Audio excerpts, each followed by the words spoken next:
Hello, welcome to Laysville Talk. I'm Lei. Recently, the Chinese military released a six-part promotional video titled Quenching, suggested that its forces have been forged into steel. The film is filled with political hype and showcases some of the training activities of the various branches of the PLA. A Chinese military commentator based outside China, Shen Zhou, analyzed the videos and wrote two essays pointing out the problems and weaknesses the videos exposed. His writing gave us good insight into the Chinese military's fake combat capabilities. I want to share them with you with clips of the videos he mentioned. Let's get started. The Rocket Force was established during Xi Jinping's military reforms and matters to him more than other military branches. However, Rocket Force underwent a brutal political cleansing in the past year due to loyalty concerns. Part 1 of this video series features a simulation of a missile strike by a Rocket Force unit in May 2024. In the video, two groups of soldiers dressed in camouflage gear with backpacks run out of a dormitory building. They then run into a changing room, take off their gear, and change into white lab coats and hats. This looked very odd. It turns out that the film showcases a testing team at a Rocket Force base. The video's subtitles mention that the testing team is the last checkpoint to test missile performance and quality.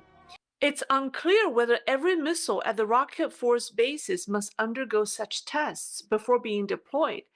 If that's the case, the process of getting a missile ready for launch could be significantly delayed due to the time spent on testing, making the base vulnerable to a devastating strike from opponents during a war.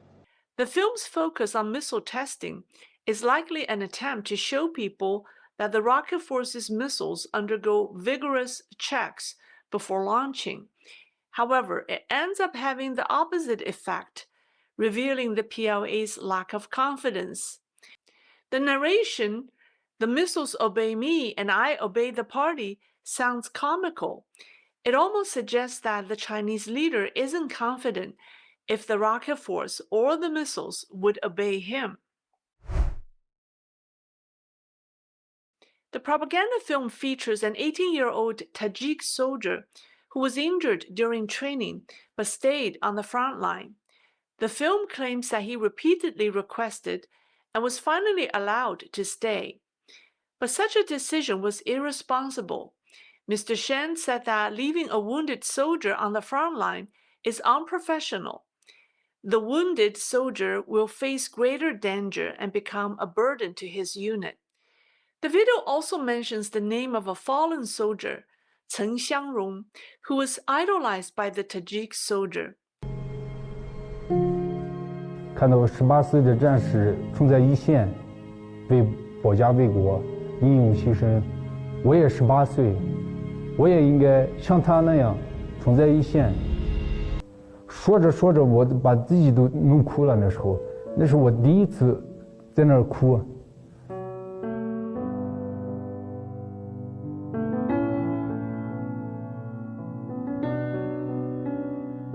当时看到雕像的时候，觉得就看到本人一样。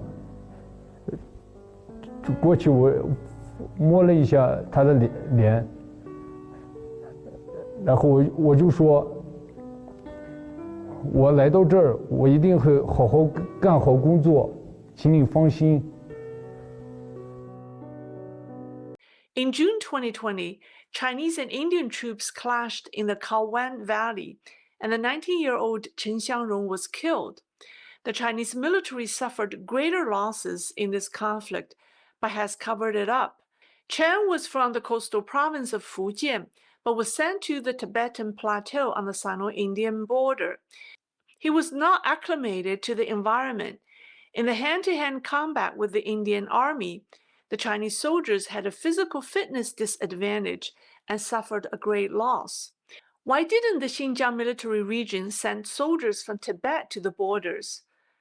Because the PLA doesn't trust them for fear of unrest and disloyalty. Chinese commanders deliberately transfer soldiers from faraway provinces to the Sino-Indian border, and this is one of the reasons for the high casualties.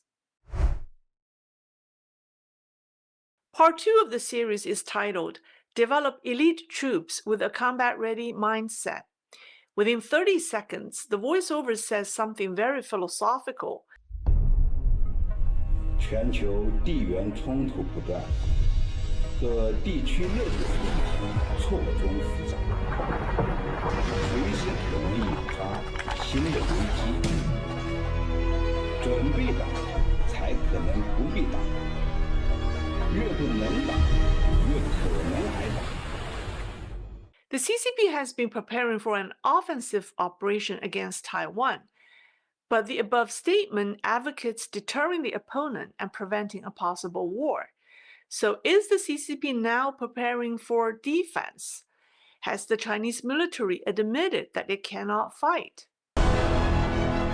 我们对其他的兵种知识掌握停留在了理论层面，未来在作战的时候也必然发挥不出整体的这个作战性。但是手工兵棋它加入了对抗，加入了规则，融入了武器装备的性能数据，所以在组织裁决评判的时候，让我们的结论更加具有科学性，对下一步我们的作战有一个更加直观和深刻的了解。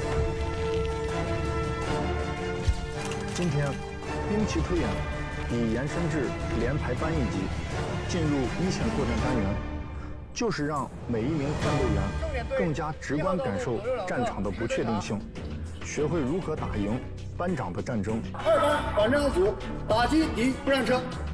开始接触手工兵器以后，为我们研战谋战起到了一个很好的一个催化剂的作用。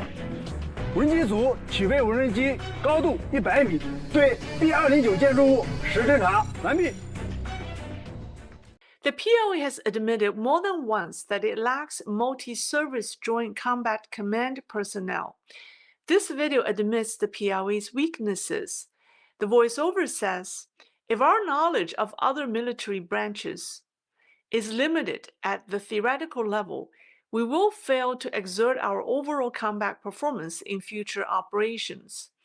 The solution given in the video is manual war game simulation, which is said to have improved the PLA's combat effectiveness. But war games are still theoretical.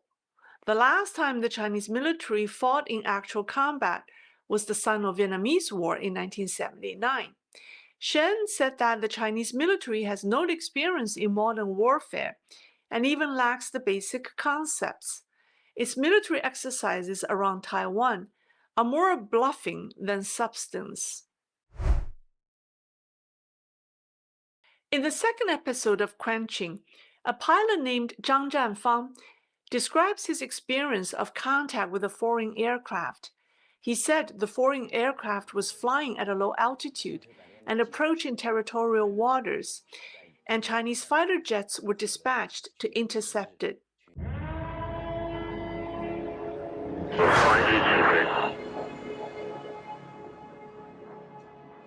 就是当时外机低空飞过来的，不是特别守规矩，近乎垂直90度冲穿我们的领海线。上面2层也任务很艰巨啊，做好准备。马就过来了，炮来了，上去难打，还是很硬卡位。让他正侧方或稍靠前一些，让他能直观的看到我，逐渐的向他压弧度，缩小间隔，逼迫他远离我们的领海线。 From the video, we can see a blurry image of the foreign aircraft, which looks like a large reconnaissance aircraft. Reconnaissance planes are not strong enemies for fighter jets. The Chinese fighter planes have all the advantages, yet the voiceover in the video reminds the pilot this: you can't bend your back or shake your calves. Chinese pilots are usually undertrained and lack real experience, according to Mr. Shen, and they were probably very nervous at the scene. The Chinese command center orders a dangerous interception, and the pilots perform it.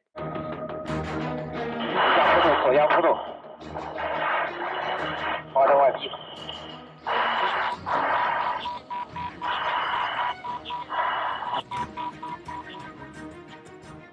我做完这个动作以后，他改变方向了，结果他持续做了一个攀援，对着我们的领海线又过来了。你已接近中国领空，立即离开。You are approaching Chinese airspace. Leave immediately, or you will bear full responsibility. 完蛋讲完毕了。哎，对，这个位置你拦他。对，就这样，没人能看见。面对强敌对手，腰杆子不能弯，腿肚子不能抖，屹立于长空之上。我们对这句话感受更深了。狭路相逢勇者胜，必须逢敌亮剑。我左，压不动，走。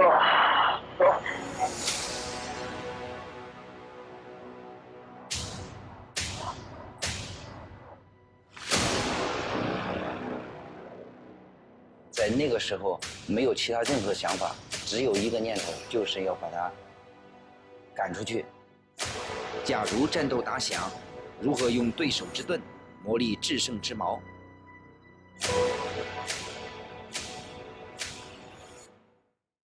？Their actions, however, are too radical. The Chinese propaganda film takes the initiative to admit to the dangerous interception of foreign aircraft, which is like a confession. The voiceover also says this: when two people meet on a narrow road, the brave will win, and we must draw our swords against the enemy. However, the Chinese pilots have no swords to draw. The video gives a close-up of the bottom of the Chinese fighter jet. Shen noticed that it was not carrying any weapons. He pointed out that the Chinese fighter jet went to sea to intercept foreign aircraft hastily and probably had no time to hand bombs, indicating that the Chinese Air Force's emergency response training has not up to standard. The first episode of Quenching begins by focusing on bomber jets and quoting Xi Jinping. The video mentions that a bomber squad completed patrol missions in the South China Sea, ventured beyond the island chains, and flew around Taiwan. The narration adds, "We must be at the forefront on the front line."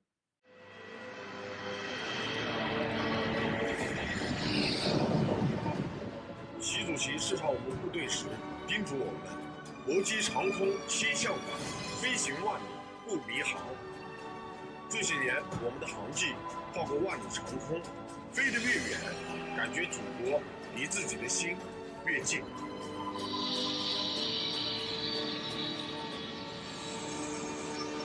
为空中站位铁拳，我们的任务和训练会遭遇极端天气。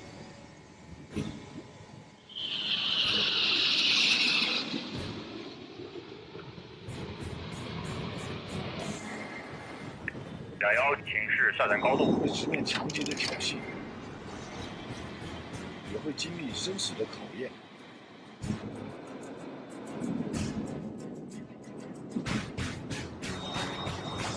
但我们未曾畏惧，我们必须奋飞，冲在保卫祖国利益的最前沿、第一线。